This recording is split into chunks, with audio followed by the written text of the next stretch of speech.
Full stand it. Full attention. Full stand it.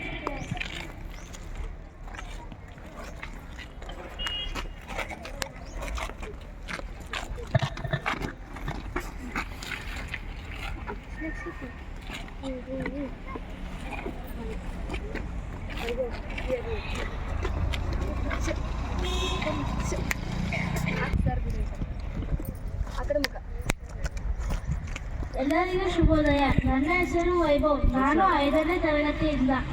ಇದ್ದಕ್ಕಿದ್ದ ಹಾಗೆ ಶಾಲೆಯ ಆವರಣದಲ್ಲಿ ಮಕ್ಕಳು ಪ್ರಾರ್ಥನೆ ಮಾಡುವಾಗ ತಲೆ ಸುತ್ತಿ ಕೆಳಗೆ ಬಿದ್ದು ಮೂರ್ಛೆ ಹೋಗುತ್ತಾರೆ. ಆಗ ತಕ್ಷಣವೇ ಆ ವಿದ್ಯಾರ್ಥಿಯನ್ನು ಒಳ್ಳೆ ಗಾಳಿ ಬರುವ ಕಡೆ ಮಲಗಿಸಬೇಕು. 2 ಕಾಲುಗಳನ್ನು ಮೆಲ್ಲಗೆ ಮೇಲಕ್ಕೆ ಎತ್ತಬೇಕು. ಹೃದಯಕ್ಕೆ ರಕ್ತ ಹೋಗುತ್ತದೆ.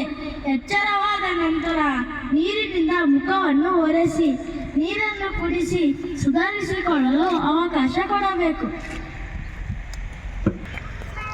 ಇದು ನಾವು ಮೂರ್ಛೆ ಹೋದ ಮಕ್ಕಳಿಗೆ ಮಾಡುವ ಪ್ರಥಮ ಚಿಕಿತ್ಸೆಯಾಗಿದೆ. ಧನ್ಯವಾದಗಳು.